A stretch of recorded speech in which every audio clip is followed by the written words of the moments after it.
ಅಭಿವೃದ್ಧಿಪಡಿಸಬೇಕು ಅಂತಕ್ಕಂಥ ಹಂಬಲ ಇರಬೇಕು, ಇಚ್ಛೆ ಇರಬೇಕು.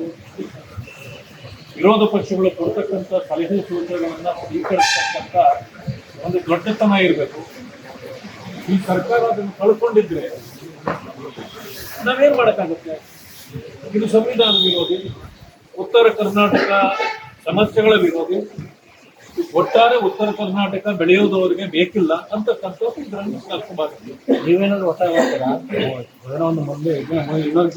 ಯಾಕಂದ್ರೆ ನಿಮ್ಮ ಪ್ರತಿಪಕ್ಷ ನಾಯಕರು ಪತ್ರ ಬರೆದಿದ್ದಾರೆ, ಇನ್ನೂ ಒಂದು ವಾರ ವಿಸ್ತರಣೆ ಮಾಡಿ ಅಂತ. ಈಗಲೂ ಕೂಡ ನನ್ನ ಉದ್ದೇಶವೂ ಅದೇ, ಒಂದು ವಾರ ಇದನ್ನು ಎಕ್ಸ್ಟೆಂಡ್ ಮಾಡಿ. ಈಗಾಗಲೇ ಏನೇನು ಚರ್ಚೆಗಳಾಗಬೇಕಾಗಿತ್ತು, ಸಮಸ್ಯೆಗಳಿಗೆ ಪರಿಹಾರ ಕೊಡಬೇಕಾಗಿತ್ತು, ಇದುವರೆಗೂ ನಮ್ಮ ಬೇಡಿಕೆ ಇದೆಯೇ ಹೊರತು ಸರ್ಕಾರ ಯಾವುದೇ ಬಾಯಿ ಕೂಡ ತೆಗೆದಿಲ್ಲ, ಒಂದಕ್ಕೂ ಉತ್ತರ ಕೊಡಲಿಲ್ಲ. ಹಾಗಿದ್ದ ಮೇಲೆ ಉತ್ತರ ಕೊಡೋದು ಯಾವಾಗ? 2 ದಿನದಲ್ಲಿ ಕೊಡ್ಲಿಕ್ಕಾಗತ್ತಾ? ಈ 2 ದಿನದಲ್ಲಿ ಆಗೋದಿಲ್ಲ. ಆ ಕಾರಣದಿಂದ ಮುಂದಿನ ಒಂದು ವಾರಕ್ಕೆ ಈ ಇದನ್ನು ವಿಸ್ತರಿಸಿ ಸಮಸ್ಯೆಗಳ ಪರಿಹಾರಕ್ಕೆ ಪ್ರಯತ್ನ ಮಾಡಬೇಕು ಅಂತ ಹೇಳಿ ನಾನು ಸರ್ಕಾರಕ್ಕೆ ವಿರೋಧಿ ಬಿಲ್ಗಳನ್ನು ತರ್ತಾ ಇದ್ದಾರೆ, ಅದಕ್ಕೆ ಬೇರೆ ಬೇರೆ ಬಿಲ್ಗಳನ್ನು ತರ್ತಾ ಇದ್ದಾರೆ. ದ್ವೇಷ ಭಾಷಣ ವಿರೋಧಿ ಬಿಲ್ಗಳು ತರ್ತಾ ಇದ್ದಾರೆ, ಅದಕ್ಕೆ ತಮ್ಮ ನೋಡಿ, ದ್ವೇಷ ಭಾಷಣ ಮಾಡ್ತಕ್ಕಂಥವರಿಗೆ ಶಿಕ್ಷೆ ಕೊಡ್ಲಿಕ್ಕೆ ಈಗಾಗಲೇ ಕಾನೂನು ಆದ್ಯತೆ ಇದೆ. ಇದ್ರೂ ಕೂಡ ಇದನ್ನ ಯಾಕೆ ತರ್ತಿದ್ದಾರೆ ಅಂದ್ರೆ, ಸಂಘ ಸಂಸ್ಥೆಗಳಿರ್ಬೋದು ಅಥವಾ ಯಾವುದೇ ವೈಯಕ್ತಿಕ ವ್ಯಕ್ತಿಯ ವಿಷಯ ಇರ್ಬೋದು ಅಥವಾ ಮುಖಂಡರುಗಳಿರ್ಬೋದು, ರಾಜಕೀಯ ಪಕ್ಷದ ಮುಖಂಡರುಗಳಿರ್ಬೋದು, ಯಾರೇ ಮಾತಾಡಿದ್ರು ಕೂಡ ಅವರ ಮೇಲೆ ಹತೋಟಿ ಸಾಧಿಸಬೇಕು. ಯಾಕಂತಂದ್ರೆ ವೀಕ್ ಪರ್ಸನ್ ಆಲ್ವೇಸ್ ಈ ರೀತಿಯ ಭಯಪಟ್ಟು ಇಂಥವುಗಳನ್ನು ಮಾಡ್ತಾರೆ. ಈ Congress government is a weak government. ಅವರಿಗೆ ವಿರೋಧ ಪಕ್ಷಗಳನ್ನು ಎದುರಿಸುವ ತಾಕತ್ತಿಲ್ಲ. ಎದುರಿಸುವ ತಾಕತ್ತಿದ್ರೆ ಇದೆಲ್ಲ ಬೇಕಾಗಿಲ್ಲ. ಅದಾದ ನಂತರ ಇದು ತರಲಿ, ನಮಗೇನು ಚಿಂತೆ ಇಲ್ಲ. ಅದಕ್ಕೆ ಯಾವ ರೀತಿಯಲ್ಲಿ ತರಬೇಕು? ಈಗಾಗಲೇ ಕಾನೂನುಗಳು ಇದ್ರೂ ಕೂಡ ಇನ್ನೂ ಹೆಚ್ಚಿನ ಕಾನೂನನ್ನು ಯಾಕೆ ತರ್ತಾ ಇದ್ದೀರಿ? ಇದನ್ನ ನೀವು ಪೊಲೀಸ್ ರಾಜ್ಯ ಮಾಡ್ಲಿಕ್ಕೆ ಹೊರಟಿದ್ದೀರಾ, ಪೊಲೀಸ್ನವ್ರಿಗೆ ಅಧಿಕಾರ ಕೊಟ್ಟು. ಏನಂತಂದ್ರೆ ಅದರಲ್ಲಿ ಯಾವುದೇ ಇಂಥ ವಿಷಯ ಅನ್ನೋದೇ ಇಲ್ಲ. ದ್ವೇಷ ಭಾಷಣದ ಇದರಲ್ಲಿ ನಾನು ನೋಡಿದ್ದೇನೆ.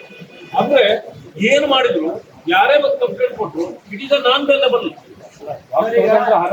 ಹೌದು ಹೌದು. ಅದಕ್ಕೆ ನಮ್ಮ ಕಾನ್ಸ್ಟಿಟ್ಯೂಷನ್ 19A ಆರ್ಟಿಕಲ್ ವಿರೋಧ, ಆ ಕಾರಣದಿಂದ ನಾವು ವಿರೋಧ ಮಾಡ್ತೇವೆ. ಆದ್ರೆ ಅದಕ್ಕಾಗಿ ಎದುರ್ಕೊಳ್ಳೋದಿಲ್ಲ. ಅವರನ್ನು ಎದುರಿಸೋಕೆ ನಾವು ಮಾಡೋಕ್ಕಾಗುತ್ತೆ, ನಾವು ಮಾಡ್ತೇವೆ. ಒಂದು ವಿಷಯ ತಿಳ್ಕೊಳ್ಬೇಕು, ಕಾನೂನು ಮೊದಲೇ ಇರೋದ್ರಿಂದ ಅದ್ರ ಅಡಿಯಲ್ಲೇ ಯಾರನ್ನ ಕಂಟ್ರೋಲ್ ಮಾಡ್ಬೋದು. ಒಂದು ಸಮಯ ಹೇಳ್ತೀನಿ, ನೀವು ಇವತ್ತು ಅಧಿಕಾರದಲ್ಲಿದ್ದೀರಿ, ವಿರೋಧ ಪಕ್ಷಗಳನ್ನ ಹಣಿಯಲಿಕ್ಕೆ ನೀವು ಈ ಕಾನೂನು ತಂದ್ರೆ ನಾಳೆ ನಿಮ್ಮ ತಲೆಗೂ ಬರ್ತದೆ ಅನ್ನೋದನ್ನ ನಿಮಗೆ ನೆನಪಿಸ್ತಾನೆ.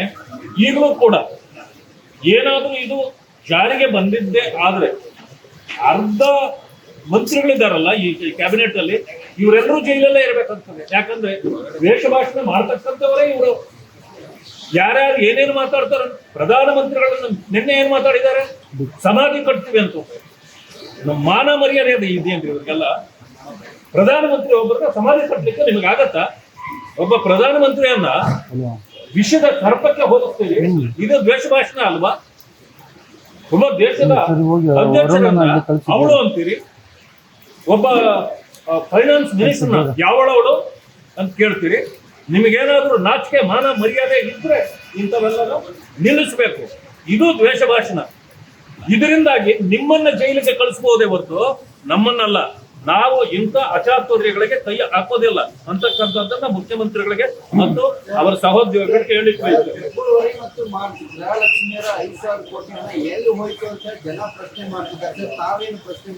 ನೋಡಿ, ಬರೀ ಅದು 5,000 ಕೋಟಿ ಅಲ್ಲ, ಸುಮಾರು ಕೆಲವರಿಗೆ 2 ಕಂತು ಬಂದಿದ್ದು ಬಿಟ್ರೆ ಇದುವರೆಗೂ ಅನೇಕರಿಗೆ ಬಂದಿಲ್ಲ.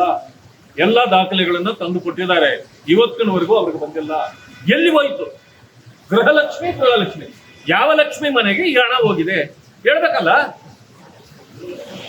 ಗೃಹಲಕ್ಷ್ಮಿಗೆ ಹೋಯ್ತು, ಮತ್ತೊಬ್ಬ ಲಕ್ಷ್ಮಿಗೆ ಹೋಗಿ ನೀವು ಹೇಳೋರು ಯಾರು ಬೇಕಲ್ಲ. ಸರ್ಕಾರಕ್ಕೆ ಇದರ ಬಗ್ಗೆ ಕಾಳಜಿ ಇಲ್ಲ.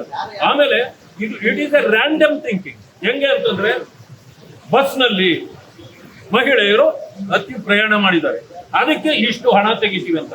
ಪರಿಶಿಷ್ಟ ಜಾತಿ ವರ್ಗಗಳು ಎಷ್ಟು ಜನ ಹೆಣ್ಣು ಮಕ್ಕಳು ಇದರಲ್ಲಿ ಬಸ್ನಲ್ಲಿ ಓಡಾಡಿದ್ದಾರೆ ಲೆಕ್ಕ ಕೊಡಿ ನೋಡೋಣ. ಯಾರನ್ನು ಕೊಡ್ತೀವಿ, ಯಾರು ಇದು ಕೊಡ್ತೀರಿ?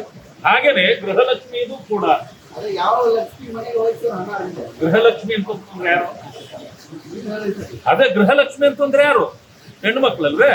ಅವ್ರಿಗೆ ಹೆಸರಿಟ್ಟಿದ್ರಲ್ಲ, ಅದು ಗೃಹಲಕ್ಷ್ಮಿ. ಗೃಹಲಕ್ಷ್ಮಿ ಅನ್ನೋ ಇನ್ನೊಂದು ಲಕ್ಷ್ಮಿ, ಯಾವ ಲಕ್ಷ್ಮಿಗೆ ಹೋಗದೆ ಕರೆಕ್ಟ್ ಆಗಿ ಹೇಳಿ ಅಂತ ಹೇಳಿದ್ವಿ.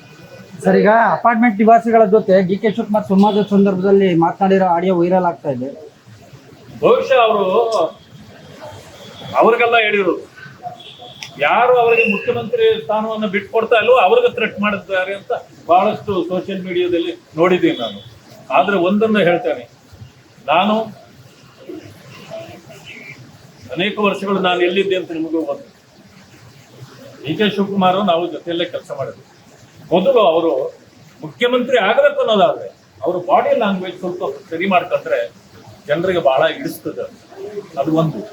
ಎರಡನೇದು, ಈ ರೀತಿಯ ಥ್ರೆಟನ್ ಭಾಷಣ ಇದೆಯಲ್ಲ, ಇದು ಥ್ರೆಟ್ ಮಾಡೋದು ಕೂಡ ದ್ವೇಷ ಭಾಷಣದಲ್ಲೇ ಬರುತ್ತೆ. ಅದನ್ನು ಕೂಡ ಅವರು ಮಾಡದೇ ಇದ್ರೆ, ಸೊ ಒಂದು ಹೆಜ್ಜೆ ಹಿಂದೆ ಇದ್ದೀರಿ, ಇನ್ನೊಂದು ಹೆಜ್ಜೆ ಮುಂದೆ ಇಟ್ಟರೆ ಮುಖ್ಯಮಂತ್ರಿ ಆಗ್ಬೋದು. ಇಲ್ಲ ಅಂತಂದ್ರೆ ಆ ಹೆಜ್ಜೆ ಇನ್ನೂ ಹಿಂದಕ್ಕೆ ಹೋಗುವಂತ ಪರಿಸ್ಥಿತಿ ಬರಬಾರ್ದು. ನಾನು ಆ ಸಲಹೆ ಕೊಡ್ತೇನೆ.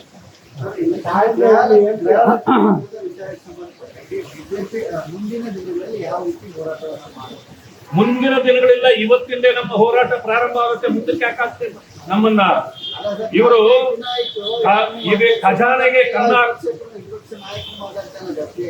ನೋಡಿ. ನಾನು ವಿಪಕ್ಷ ನಾಯಕ ಅಲ್ವಾ? ನಾನು ಮಾತಾಡ್ತಾ ಇಲ್ವಾ? ಮಾತಾಡೋದಕ್ಕೆ ಏನಾದ್ರು ಈ ಸರ್ಕಾರ ಬೆಲೆ ಕೊಡ್ತದ?